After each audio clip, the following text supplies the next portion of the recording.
Father. I'm grateful that you call me your own. Imperfect, I've tried and tried to do it alone. Yeah, but I'll never stop chasing after you. Oh, no, yeah. But as long as the sun rises, I'll keep on running, running. You have the final word. All I see is you. Yeah. You're bigger than any situation.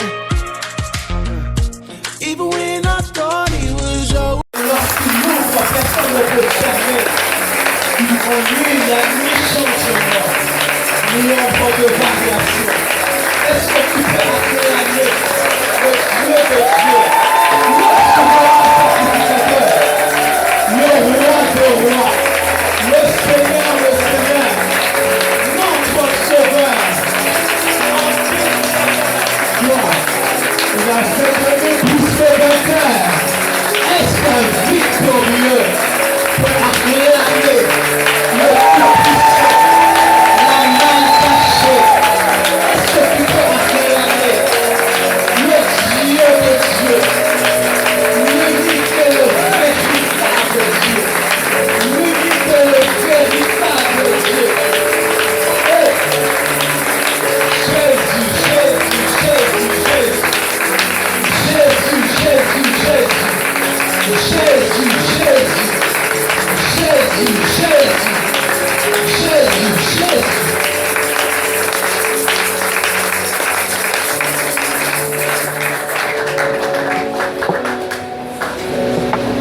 Est-ce que tu peux fermer tes yeux et t'approcher encore au devant de ces dieux?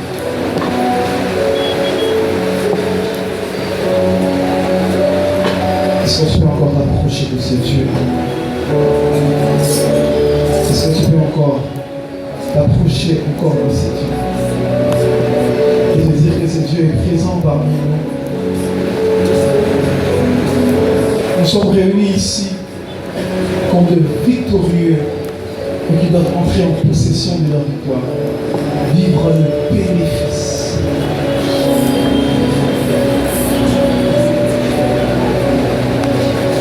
Béni soit ton nom Jésus. Béni soit ton nom Jésus pour ta présence. Béni soit ton nom Jésus pour ta présence. Béni soit ton nom Jésus pour ta présence en Seigneur. Béni soit ton nom Jésus pour ta présence en Seigneur. Béni soit ton nom Jésus pour ta présence en Seigneur. Béni soit ton nom Seigneur Jésus pour ta présence en Seigneur. Béni soit ton nom Jésus pour ta présence en Seigneur. Béni soit ton nom Jésus pour ta présence en Seigneur. Maître des temps et des circonstances, nous te rendons grâce pour ce que tu vas faire, pour ce que tu vas accomplir, pour ce que tu vas faire, pour ce que tu vas accomplir, pour ce que tu vas faire, pour ce que tu vas accomplir.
gloire nous reviennent à toi et à toi seul.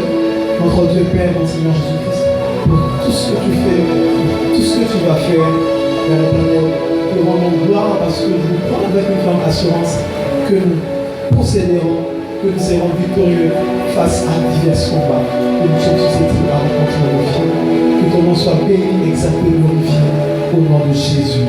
Amen. Est-ce qu'on peut acclamer très fort le Seigneur?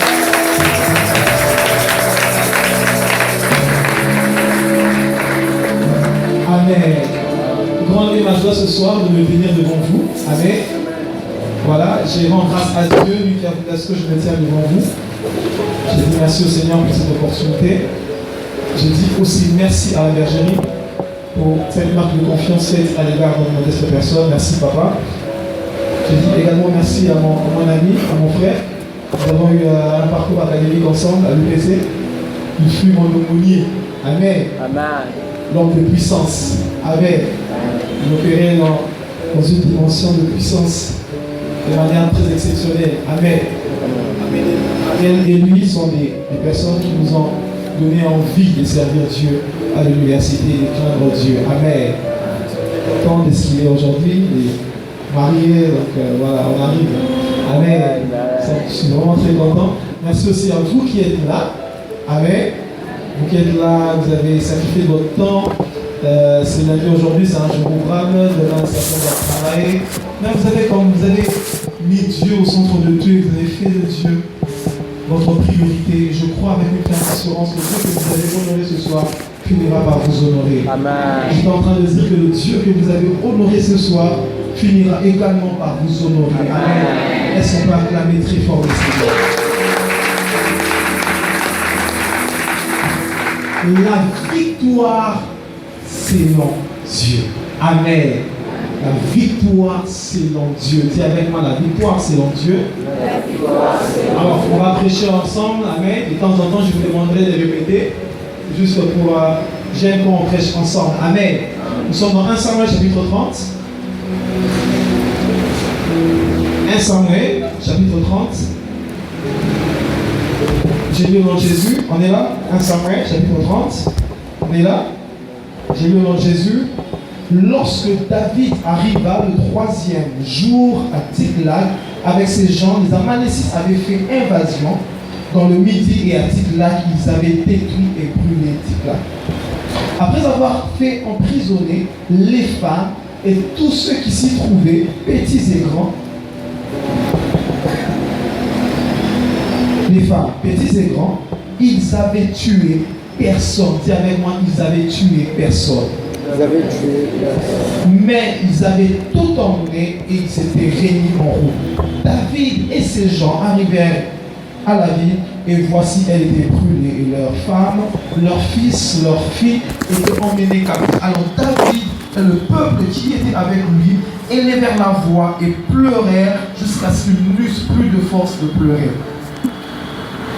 Les deux femmes de David avaient été emmenées, Achinoam de Jezreel et Abigail de Carmel, femme de Nabal. David fut dans une grande angoisse, car le peuple parlait de le lapider parce que tous avaient de l'amertume dans l'âme, chacun à cause de ce fils et fille.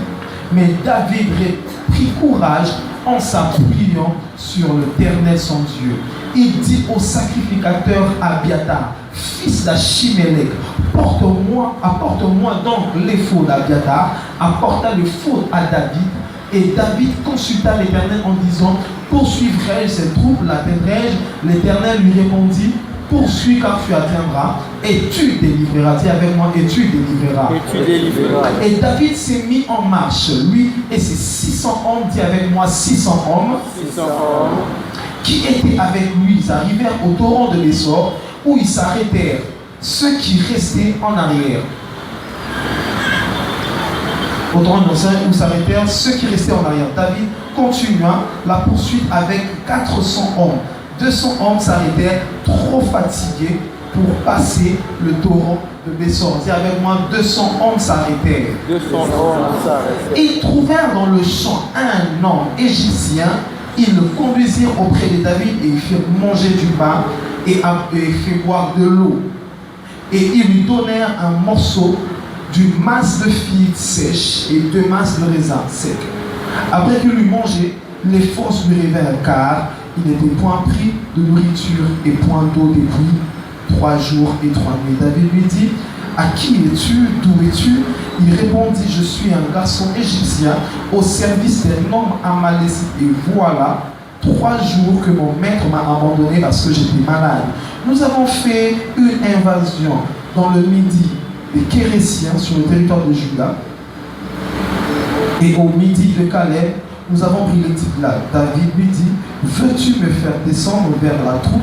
Il a répondu: jure-moi par le nom de Dieu que tu ne tueras pas et que tu ne me livreras pas à mon maître, et je te ferai descendre vers ta troupe. Il lui servit ainsi de guide, et voici, les Amalécites étaient répandus sur toute la contrée, mangeant, buvant, dansant à cause du grand butin qu'ils avaient enlevé au pays des Philistins et au pays de Juda. Tellement au pays des Philistins et au pays de Juda. David les bâtit depuis l'aube du jour jusqu'au soir du lendemain, et aucun d'eux ne s'échappa, excepté 400 jeunes hommes qui montèrent sur des chameaux et s'enfuirent. David sauva tout ce que les Amalécites avaient pris, délivra aussi ces 2 femmes, et il ne leur manqua personne, ni grand, ni fils, ni fille, ni aucune chose du butin, ni rien de ce qu'on les avait enlevé. David ramena tout. Amen. 2 Samuel.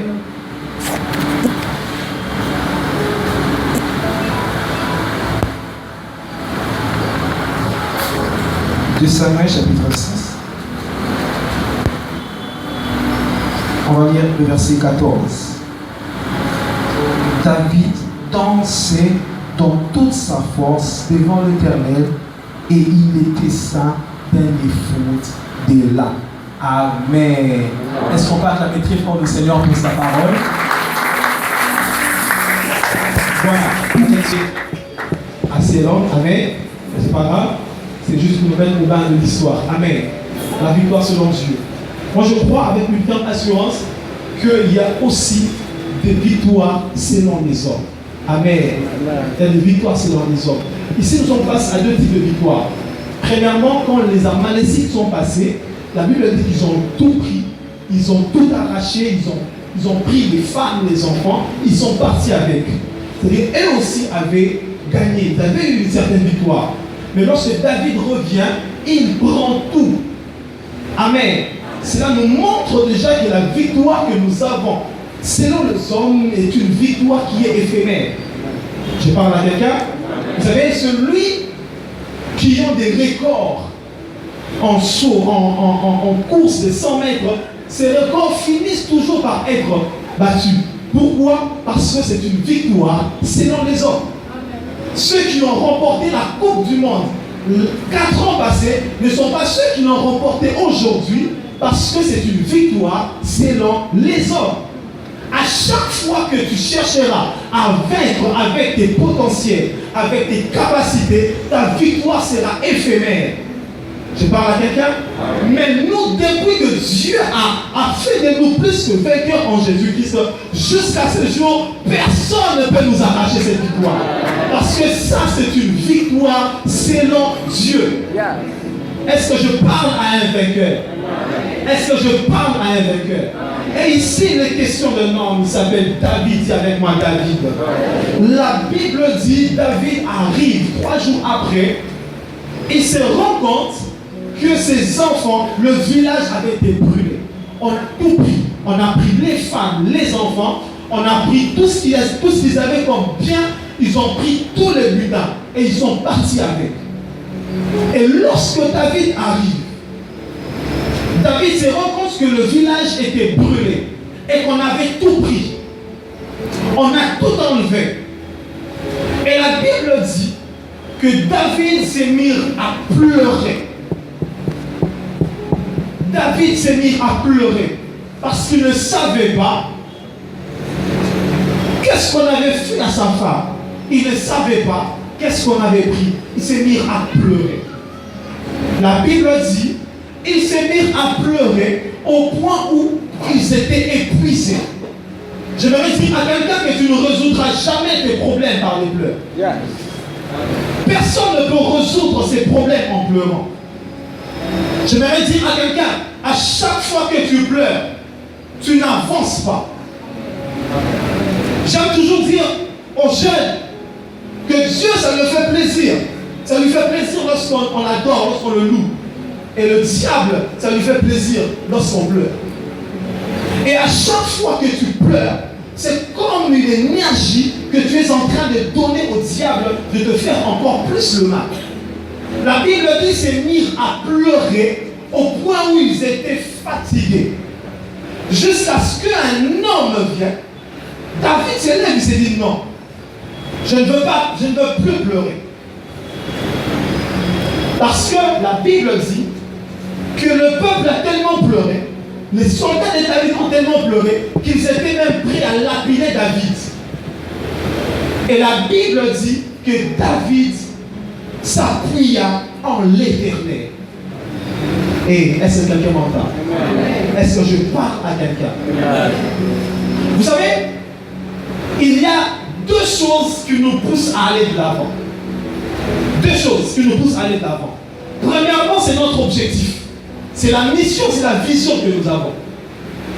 Mais il y a une deuxième chose qui nous pousse aussi à aller de l'avant. C'est lorsqu'on ne veut pas que quelque chose nous arrive. Je vais m'expliquer. Vous savez, à un moment, j'étais en 5e des humanités, ma petite sœur était en 4e. Et il y avait deux choses qui me motivaient pour avoir mon diplôme. Premièrement, c'était pour passer des classes et avoir mon diplôme. Mais la deuxième des choses qui me motivait pour que je puisse passer des classes, c'est que je ne voulais pas étudier avec ma petite sœur. Est-ce que je parle à quelqu'un? Donc j'aimerais dire à quelqu'un, si ta vision ou ta mission ne te suffit pas comme motivation pour aller de l'avant, pense même aux choses que tu ne veux pas, ça t'arrive. Tu iras de l'avant. Yes. Est-ce que je parle à quelqu'un? J'aimerais te dire, si tu ne veux pas aller de l'avant, à cause de ta mission, tu n'as rien. Pense même aux choses qui vont te pousser, que tu ne veux pas que ça t'arrive. Ces choses vont te pousser aussi à aller de l'avant. Yes. Vous voyez que je suis là. Si je ne suis pas motivé à aller de l'avant, mettez un chien derrière moi. Que je le veuille ou pas, j'irai de l'avant. Est-ce que je parle à quelqu'un? Donc c'est pour vous dire, parfois on a besoin des objets déplaisants pour parfois avancer.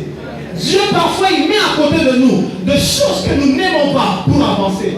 David était en train de pleurer, il n'a pas consulté Dieu. Mais quand il s'est rendu compte qu'on voulait le lapider, il a dit hey, je consulte Dieu. C'est que parfois il nous faut des objets déplaisants pour aller posséder notre victoire. Est-ce que je parle à quelqu'un? Est-ce que je parle à quelqu'un? Je vais dire à quelqu'un en ces lieux, si avoir l'onction ne te motive pas pour prier, prie même pour refuser de pécher. Est-ce que je parle à quelqu'un? Est-ce que je parle à quelqu'un? J'aimerais te dire, sers-toi de toutes les choses négatives qui peuvent t'arriver dans la vie pour que tu puisses aller encore de l'avant. Parce que la vision, la mission, si cela ne te suffit pas, pense même aux choses que tu ne veux pas, ça t'arrive. Et la Bible dit que David s'est mis à consulter l'Éternel. David s'est mis à pleurer.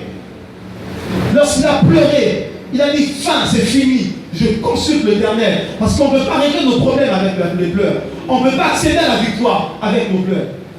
Et David va voir Abiathar. Il dit à Abiathar, apporte-moi ton épouse. Moi, je vais consulter l'Éternel. Vous savez, à l'époque, David n'avait pas le droit de consulter l'Éternel. Parce qu'il y avait un sacrificateur qui s'appelait Abiathar. Mais David, ce jour-là, ayant conscience du problème qu'il avait, parce que ce n'était pas Abiathar qu'on voulait lapider. Okay. Ce n'était pas Abiathar qu'on voulait frapper, c'était David. J'aimerais dire à quelqu'un, le temps est venu que tu sois toi-même conscient de ton propre problème. Ce n'est pas chaque jour pasteur, ce n'est pas chaque jour berger. À un moment, il faut t'élever sur la nuit, tu pries pour posséder ta victoire. Est-ce que je parle à quelqu'un? Le principe ne permettait pas à David de se présenter devant Dieu parce qu'il y avait déjà Abiathar. Okay. Mais qu'est-ce que David fait? David demande le faute. Lorsque David prend le faute, il se met à prier. Pendant ce moment-là, Dieu ne voyait plus David, il voyait Abiathar. Je parle à quelqu'un. J'aimerais te dire, Jésus savait que si nous partions nous-mêmes pour demander quelque chose à Dieu, nous ne serons jamais exaucés. C'est pourquoi il a dit, lorsque vous priez, dites en mon nom vous. Donc les fautes, j'aimerais te dire que tu as le nom de Jésus pour demander. Est-ce que je parle à quelqu'un? Est-ce que je parle à quelqu'un? Tu as le nom de Jésus. Je parle à quelqu'un. Et David a pris les fautes. Et Dieu, quand il voit les fautes, David se met à demander à Dieu. Mais ce qui le fait du bien, c'est que ce n'est pas la seule fois que David porte de faute. Dans 2 Samuel chapitre 6, la Bible dit, lorsqu'ils ont récupéré l'arche, David était en train de danser. Et il avait encore pris les fautes. Il a porté. Donc je me suis rendu compte que tu ne peux jamais porter les fautes dans des circonstances qui se ressemblent. Si avant tu avais porté le faute en train de pleurer, demain tu porteras le faute en train de danser. Est-ce que je parle à quelqu'un? Je voudrais te dire que le nom de Jésus, tu ne vas pas l'utiliser seulement pour te plaindre. Tu n'utiliseras pas seulement le nom de Jésus pour pleurer. Tu vas aussi utiliser le nom de Jésus pour rendre grâce. Si hier tu as crié à Jésus parce que tu manquais, demain tu vas crier à Jésus parce que tu as possédé. Je vais parler à quelqu'un, c'est quelqu'un m'entend, c'est quelqu'un m'entend. Je vais te dire que tu ne porteras jamais le faute dans des circonstances qui se ressemblent. Tu porteras le faute avant pour pleurer, mais demain tu porteras le faute en train de danser. Le nom de Jésus, ce n'est pas seulement un nom qu'on implore pour demander certaines choses. Le nom de Jésus, on peut aussi l'implorer pour lui rendre grâce pour la victoire qu'il nous a. Je parle à quelqu'un. Tu ne porteras pas le faute dans des circonstances qui se ressemblent. Jamais. Notre Dieu est un Dieu d'équilibre. Donc si on peut l'invoquer pour le problème, on peut aussi l'invoquer pour lui rendre grâce pour la victoire qu'il nous a donnée. Je voudrais dire à quelqu'un, tu as trop prié Jésus, tu as trop prié Dieu à cause de tes problèmes, à cause de tes soucis, mais le temps est venu. Je viens annoncer un moment, je viens annoncer un temps où tu vas prier le nom de Jésus, où tu porteras le faute pour lui rendre grâce pour le travail qu'il va te donner, pour le mariage qu'il va te donner, pour la guérison qu'il va te donner, pour la restauration familiale, parce qu'on ne portera pas le faute dans des circonstances qui se ressemblent. Est-ce que je parle à quelqu'un? Et la Bible dit, il consulte l'Éternel. Il dit, Éternel, est-ce que je peux les poursuivre? Est-ce que je peux les atteindre? Mais regardez la réponse de Dieu. Il dit, tu les poursuivras, tu les atteindras et tu les vaincras. Donc pour 2 requêtes, David a eu 3 réponses. J'étais en train de dire, pour 2 requêtes, David a eu 3 réponses. Pour David, c'était poursuivre et atteindre. Mais pour Dieu, c'est poursuivre, atteindre et vaincre. J'aimerais te dire que tes requêtes sont inférieures à tes solutions. Tout ce que tu demandes à Dieu ne te suffit pas. Dieu va toujours te donner au-delà de ce que tu vas lui demander. Dieu te donnera toujours au-delà de ce que tu vas lui demander. Il te donnera toujours au-delà. De la même manière que tu pries pour le travail, Dieu aussi va résoudre les problèmes du mariage. De la même manière que tu pries pour les enfants, même si tu ne veux pas prier pour son étude, Dieu va résoudre les problèmes de ses études. Parce que pour 2 requêtes, nous avons... Hey, est-ce que je parle à quelqu'un? J'aimerais te dire ce que tu n'as pas est inférieur aux choses que Dieu est capable de te donner. Ce que tu n'as pas est inférieur aux choses que Dieu est capable de te donner. Est-ce que je parle à quelqu'un? La Bible dit ceci, revêtez-vous des armes spirituelles, n'est-ce pas? Pour tenir au moins le jour du jugement, n'est-ce pas? Et les armes spirituelles, on les revêtit juste pour un seul jour. Le jour du combat, le jour du jugement. Mais lorsque David arrive, il dit, le bonheur et la grâce m'accompagneront tous les jours. Donc on a parfois un jour pour le combat, mais on a tous les jours pour le... Je vais dire à quelqu'un que tout ce que Dieu va te donner est supérieur même aux prières que tu vas l'adresser. Ce soir tu vas prier, ce soir tu vas demander à Dieu, mais les solutions que Dieu va te donner seront de très loin supérieures aux prières que toi tu l'as de Dieu. Est-ce que je parle à quelqu'un? Est-ce que je parle à quelqu'un? Est-ce que je parle à quelqu'un? Et lorsque David arrive, la Bible dit, ils arrivent au torrent de Bessor. Qu'est-ce qui se passe? 200 personnes sont fatiguées. 200 personnes, c'était 6. Ils étaient à 600. 200 personnes tombent. Ils sont maintenant restés à 400. Et ils continuent à marcher. Et lorsqu'ils arrivent, ils rencontrent un enfant. On donne la nourriture à cet enfant. Cet enfant n'avait pas de nom. On donne la nourriture à cet enfant. L'enfant mange, il reprend de force. Et on demande à cet enfant, qui es-tu? Tu viens de lui dire, non, je suis un Égyptien. Mon maître m'avait abandonné. Nous avons pris des buts dans plusieurs territoires. Et ils sont partis m'ont laissé parce que j'étais malade. Et David qui demande, est-ce que tu peux nous conduire? Il dit, oui, je peux vous conduire. Je suis choqué, berger. C'est que je me rends compte que quand ils étaient à 600, ils ne connaissaient pas le chemin. 200 personnes tombent. Et Dieu remplace 200 par une seule personne. Et ils connaissent le chemin. Je suis choqué de voir que Dieu est capable d'écarter 200 personnes pour te mettre sur ton chemin. Juste une seule personne avec. Est-ce que je parle à quelqu'un? Dieu est capable de te mettre à mes côtés, la multitude de gens, mais de mettre devant toi juste une seule personne. Juste une seule personne. À 600, ils ne connaissaient pas la route. D'ailleurs, c'était ça la cause de leur fatigue. Mais Dieu, qu'est-ce qu'il a fait? Il a remplacé 200 personnes par une seule personne. À 600, ils ne connaissaient pas la route. Mais à 401. Yes. J'aimerais te dire, il arrivera un moment pour ta victoire que Dieu mette certaines personnes de côté. Ne regrette pas lorsque tu te rends compte que tout le monde t'a abandonné. Ne regrette pas lorsque tu te rends compte que tout le monde t'a laissé. Dieu mettra toujours une personne. Il n'aura ni éclat, il n'aura ni beauté. Ça sera juste un enfant égyptien, en plus maladif. C'est pourquoi je me te dire, ne néglige pas ton voisin. Parce qu'on ne sait jamais. Le maladif peut te... Un malade peut te montrer un chemin. Un malade peut t'emmener à la victoire. Ne néglige pas ton... Est-ce que je parle à quelqu'un? Est-ce que je parle à quelqu'un? Je suis choqué. Joseph arrive à Sichem. Il cherche ses frères. Il rencontre un homme qui lui dit, tes frères ne sont pas égyptiens. Va à Dothan. Donc, quand les frères de Joseph étaient là, cet homme avait utilisé ses oreilles. Mais quand Joseph est venu, cet homme a utilisé sa bouche. Vous savez, ce n'était pas Joseph qui est allé vers cet homme. C'est cet homme qui est venu vers Joseph, lui a posé la question, qui cherches-tu? Je suis sûr qu'il n'était pas le seul. Je parle à quelqu'un.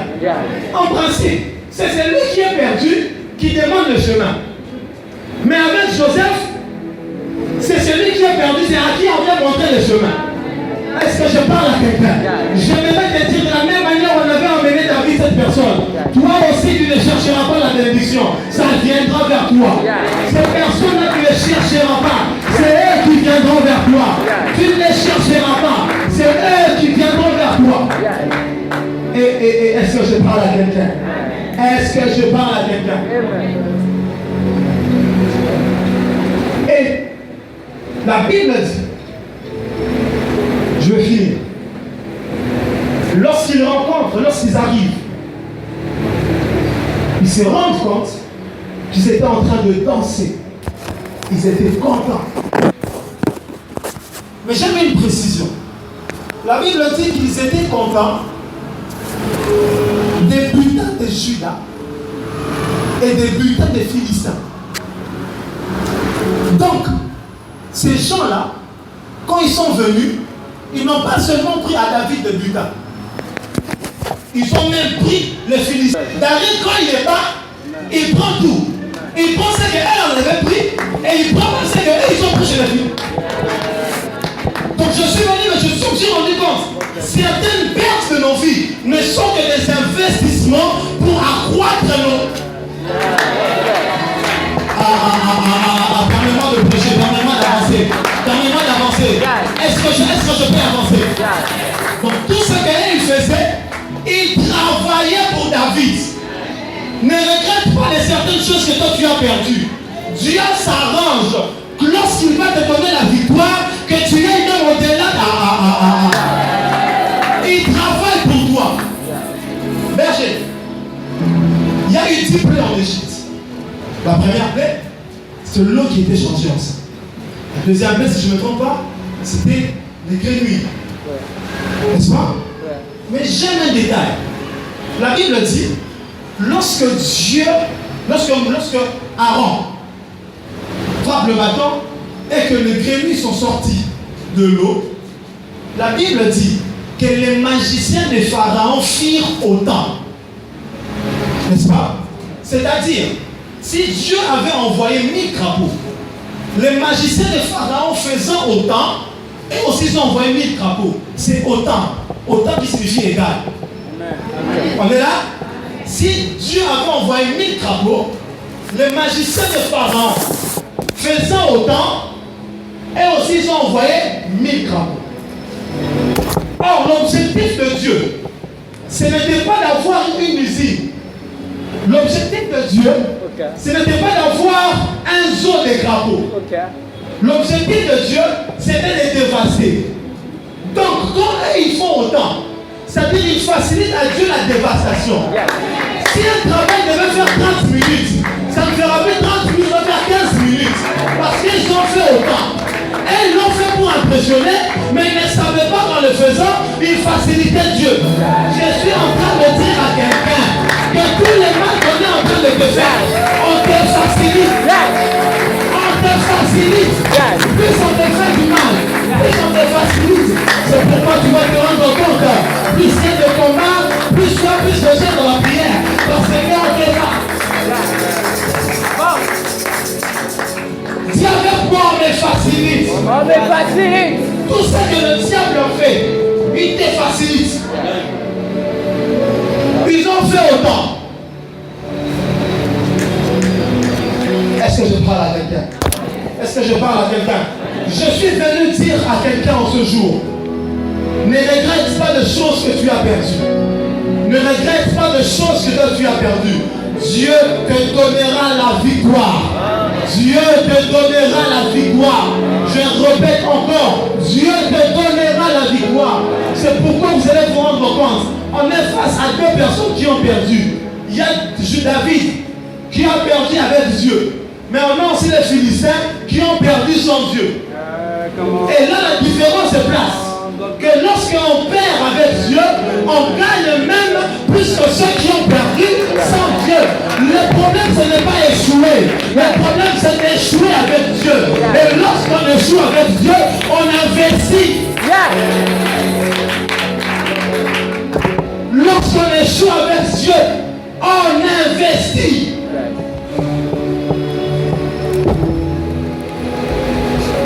Je finis. Et la Bible dit que David a tout pris. Il ne leur manqua rien. Ni femme, ni enfant, ni butin. Là, je me rends compte. Quand Dieu nous donne la victoire, Dieu ne protège pas seulement ce que nous avons. Dieu protège aussi ce que nous perdons.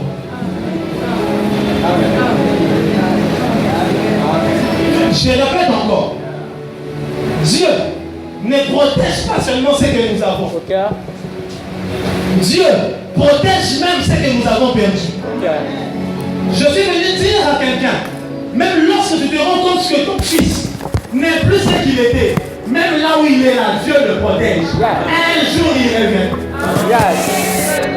J'étais en train de dire, même si tu te rends compte que ton mari, ce n'est plus ton chéri là de longtemps, Dieu protégera. Un jour, il reviendra. Parce que Dieu ne protège pas seulement ce que nous avons. Dieu protège aussi ce que nous avons perdu. Comme c'est à nous, peu importe le lieu où ça se trouve, ça bénéficie de la protection de Dieu. Que Dieu bénisse sa parole.